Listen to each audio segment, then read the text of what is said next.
Voilà, on se prépare. Bon, finalement, je vais mettre mes gels et mon alimentation dans mon short. On va y aller comme ça, hein, je pense que c'est suffisant. Et puis, ouais. On verra, il y a des ravitaillements de toute façon tous les 3 km pour l'eau. Non, tous les 5 km pour l'eau, tous les 3 miles. Donc ça va le faire. Ok, on y est. Ça, c'est la ligne de départ du marathon du Connemara, le Connemarathon. Dans un endroit magnifique, Lor Aina, le départ. Et ensuite, on arrivera à Maham Cross. On va faire une boucle entre les montagnes là. Ouais, ça va être super sympa. Le temps est un peu frais, il fait beau. Peut-être des nuages sur la fin, on verra. Un petit peu de vent, mais pas trop, donc ça c'est parfait. Et voilà, donc il n'y a plus qu'à profiter maintenant. On s'approche à la ligne de départ qui n'est pas vraiment délimitée. Je sais pas trop où c'est, mais on nous a dit qu'il fallait aller par là. On y va.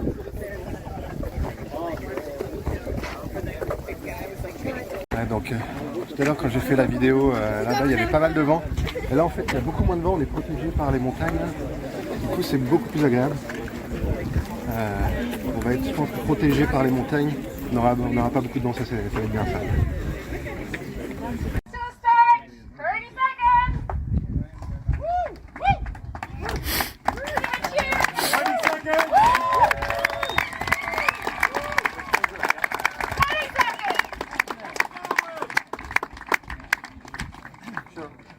Ten, 9, 8, 7, 6, 5, 4, 3, 2, 1.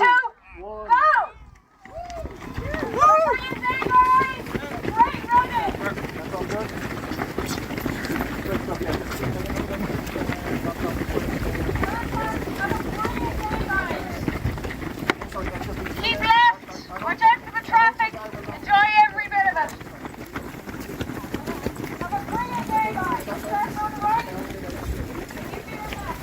Là, je prends le départ du marathon, mais le Connemarathon, c'est en réalité 3 courses. Donc un marathon, un ultra de 39,3 miles, ce qui fait environ 63 km, et un semi-marathon. Le parcours du semi est le même que la deuxième moitié du marathon, ce qui est d'ailleurs sympa à faire en soi, puisque c'est là où on trouve les grosses difficultés. Les 3 courses ont lieu le même jour, fin avril, sur les routes du Connemara. Alors ce n'est pas un trail, on court exclusivement sur du bitume. D'ailleurs, on ne va emprunter que 4 routes pour rejoindre Maham Cross, ce qui, avec le terrain vallonné, rend l'expérience du marathon vraiment unique. Pour rejoindre le départ de la course, 2 options sont possibles. Soit venir en voiture comme je l'ai fait, mais il faut être accompagné car l'arrivée n'est pas au même endroit et les possibilités de se garer sont très limitées. Ou sinon, vous pouvez utiliser les cars mis à disposition par l'organisation depuis Galway ou d'autres villes du county.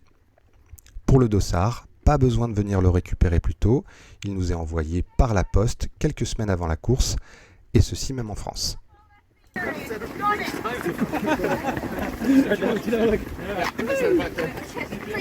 no! That's 3 seconds, I can't get back!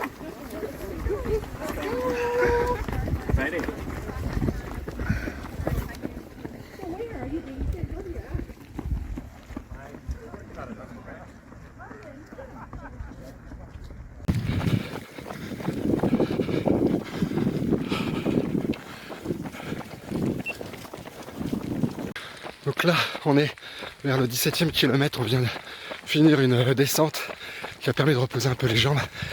Très vallonné, beaucoup de faux plats montants, même des montées. Heureusement quelques descentes, mais honnêtement plus de montées. En tout cas, le paysage est vraiment superbe. Le temps est magnifique, il fait vraiment très beau. Beaucoup de chance, c'est pas souvent, il n'y a pas un pet de vent. La route n'est pas fermée à ce niveau-là. Donc on court à gauche. Fais attention, hein. Et voilà, franchement, en tout cas, le top. One eternity later. Donc on est au 37e kilomètre. J'en peux plus. Ça fait que de monter. C'est super dur. Il fait beau. Et du coup, il fait trop chaud. J'aimerais bien quelques nuages pour me redonner du peps. On va essayer de finir au courage. Là, bon, ça monte pendant Ouais, ça fait changement, peut-être 2 bornes encore. Donc on va alterner, marcher, course. Enfin en tout cas, c'est beau toujours. Superbe. Allez.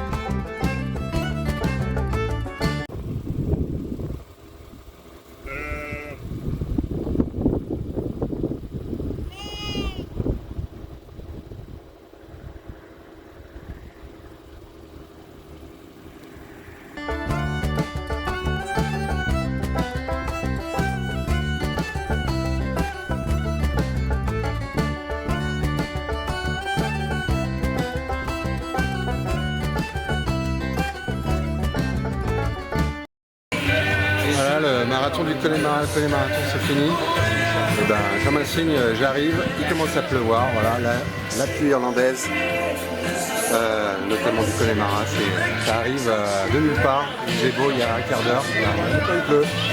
Mais heureusement, je suis arrivé. C'est bon. Ben voilà, c'était superbe, des paysages incroyables. Parcours exigeant, hein. Difficile les 2 montées là au deuxième semi. Mais à faire une fois dans sa vie. Donc, je vous souhaite bonne course.